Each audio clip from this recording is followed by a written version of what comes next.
Yep. All right. Thank you very much. Yeah, that's absolutely my order. So just to make sure, it's 30 minutes or less, or it's free. You sure? Absolutely. Okay.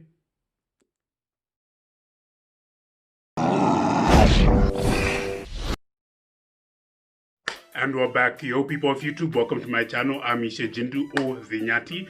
And today I'm going to be covering probably the most ambitious real estate purchase you could ever make, ever. Today we're going to be talking about buying an island. So sit back, relax, subscribe for real, and smash the like button. Let's get to it. So this is actually my first requested video of my channel, and if you didn't know, you can always type in the comments below, tell me what you want me to talk about, and I'll get to it. And to be frank, the way this video was requested to me wasn't exactly YouTube friendly. Pretty much a friend of mine for the past 3 weeks has been going on and on about how I should talk about islands. Not exactly because he's interested in islands. It has more to do with a certain person who I'm not sure I could talk about frankly on YouTube, who had an island of his own for personal use, which he used for certain dubious, nefarious activities that I definitely cannot talk about on this channel. That person may or may not be popping up here and there on the screen. I'm not gonna say his name, but if you want to learn more about him, links in the description. Anyway, that specific person who so happened to pass away by other conspiratory reasons was what my friend pretty much wanted me to cover. But this isn't a conspiracy channel, a crime channel, or a whatever this person did channel.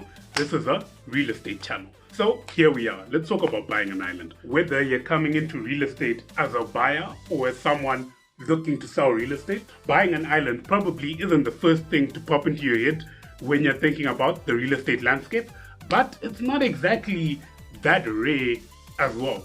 There are literally thousands of islands out there in the world up for grabs, some of which have already been grabbed by private buyers for personal recreational use, sake, not from you, and for more business related purposes. Honestly speaking, if you want to buy an island and you can afford to buy an island, finding an island to buy is not the problem here. And there are problems, serious problems, that you can face and you can handle, and we'll cover down the line, so stay tuned, but it's completely possible.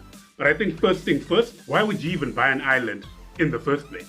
Is it really just the ultra flex of the super rich, or are there actually some more technical, proper reasons to own an island? Many of you out there are probably in the camp of there's no justifiable reason to own an island. The person who's buying an island are the evolved stage of people who buy groceries in their monster trucks. People are probably overcompensating for something else.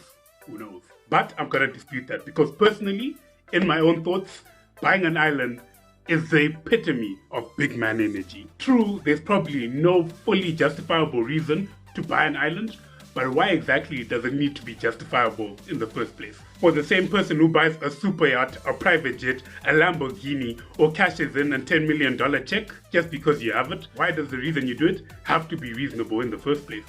It's a pretty known common fact that most of the people who debate buying a private jet, buying a super yacht, buying a Lamborghini, and buying an island tell you it's a bad investment are those the very same people who couldn't afford it if they wanted to. I'm just saying. In most cases, buying an island isn't that far-fetched from buying a plot of land, like a farm, except the farm is in the middle of the ocean. There are pros, there are cons, but pretty much they're all on steroids. Let's cover them. 1. The privacy and seclusion is pretty much unparalleled. Family who comes to visit unannounced, forget about it. Jehovah's Witness coming to your doorstep, forget about it. The police who wait, scratch that. All I'm trying to say is when you're in the middle of the ocean, unwanted guests are pretty much a non-starter. 2. In the case of an almost fantasy situation, say zombie apocalypse or global pandemic where there's a virus that just spreads to people and people need to stay indoors and not interact with other people, who knows, it's all just fantasy headcanon. Being on your own, fully self-functioning private island sounds a lot better than being at your home, surrounded by neighbors and people and zombies. Who knows? 3, I am not a lawyer. I do not know the laws in your country. This is not legal advice.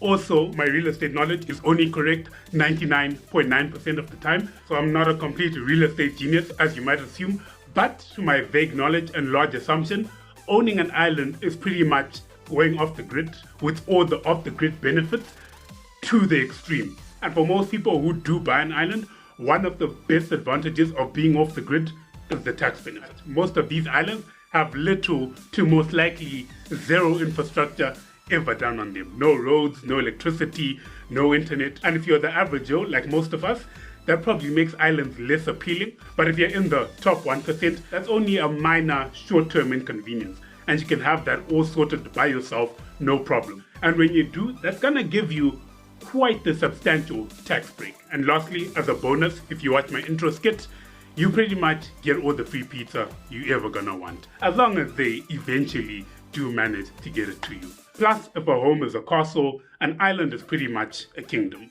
Now that we know some of the reasons people might want an island, agree or disagree, those are just some of the facts. Let's fully dive into the detailed logistics of what it actually takes to buy an island. Let's go. The island is always a dream. It's not something easy. It's not something banal. It's something special. John Bradshaw. Hard fact, can you buy every island out there in the world? No. If you have the money and if you wanted to, can you find an island to buy? Yes. Is it expensive and only for the ultra rich? Meh. Is there a lot in terms of logistics that goes into buying an island that most people don't think about or probably should? Absolutely. That's what we're covering. Number one, where exactly do you want to buy your island? As I previously mentioned, buying an island isn't that different from buying regular property, except everything is pretty much cranked up a notch, especially when it comes to rules, laws, and regulations. To begin with, there's fairly a large spectrum when it comes to who can buy a home where. On one side of the extremes, no one nowhere can buy an island. The government says, all mine, like most of the islands in Italy. On the other side of the spectrum, do you have money? Then you've got an island, like most of the Caribbean islands. In the middle, you find a scenario where only residents of that country can buy islands of that country. But like I said, if you have the money and you want an island, finding one isn't the problem. And the problem's coming right up, not now. Number two, money really isn't the largest factor when it comes to buying an island. Wherever you live right now, it wouldn't be too far-fetched to assume you can buy an island for the price of your home. This whole myth of islands are only for the ultra-rich isn't exactly well-founded in that regard. You want an island for 300,000, 200,000, 100,000? You can find it. Location, renovation, demand, and supply. Just because you're an island doesn't mean you can break the laws of economics. But if you want an island for 200 million, we got that too. Number three, the real problem most people don't consider. The price of buying an island may not be the number one consideration you need to account for.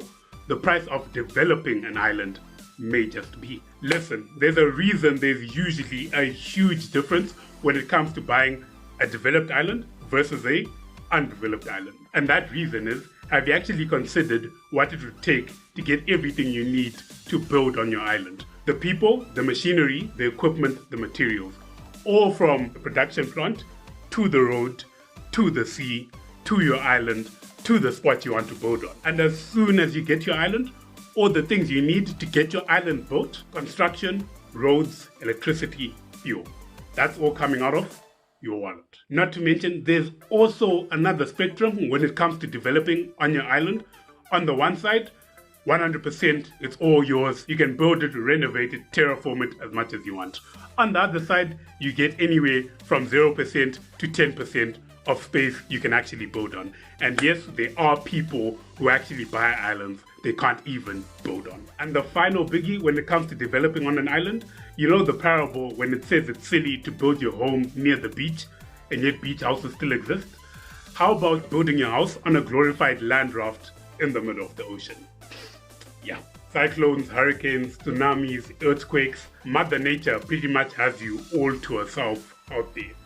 So you better get ready. And lastly, adding to that, number 4, your neighbors and your not neighbors. True, owning your own private island is the single greatest GTFO when it comes to not wanting unwanted guests, but at the same time, it's also pretty much a GTFO to wanted guests. On the one side, door knockers like me, Jehovah's Witness, Ghost Scouts, neighbors wanting to borrow sugar are a thing of the past. On the other side, if sharks decide to give you a hickey, pirates land up on your shore, or the local tribes decide to fight each other to the death on your front yard, you didn't think all these islands were uninhabited, did you? You're pretty much on your own when it comes to police and doctors. Unless you can afford to bring them with you. You see how the costs are adding up now? It's not really buying the island, it's everything that comes with living on an island. If you're far from civilization, you're far from civilization, which some people might want. Shoo. If all the above didn't sway you from wanting your own personal private island, I salute you, sir and madam, and I'm waiting for my invite to the island party.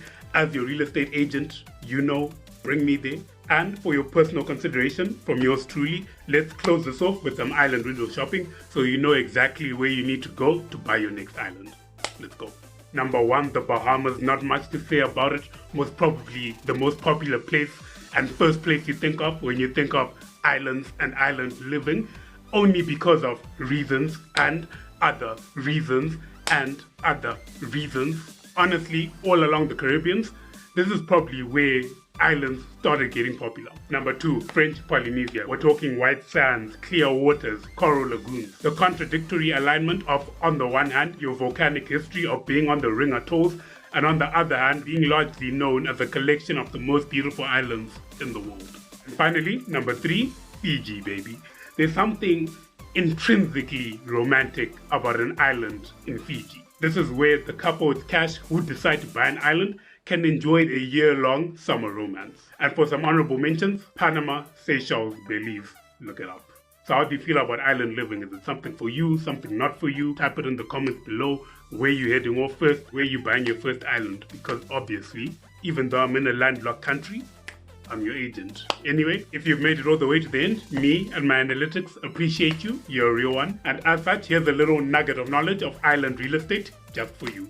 Richard Branson, virgin entrepreneur, was an island-owning Columbus who bought his first island in 1978 in Nacar for $180,000. He progressively renovated and upgraded the island to the luxury resort it is today, where one night can cost you over $5,000. But if you're looking for a more squad-based movement, you and your accompanying 30 friends can rent the entire island for one single night for the cool price of $77,500. Richard Branson is resting easy knowing that his property is now valued well over $100 million. And you thought buying an island was just for chumps. Anyway, I've been your host, Ishe Jindu or Zinyati. Subscribe for real, Instagram, website, and of course, the like button. New videos every Wednesday at 7 p.m. as well as probably Friday, maybe, we'll find out this week. Peace.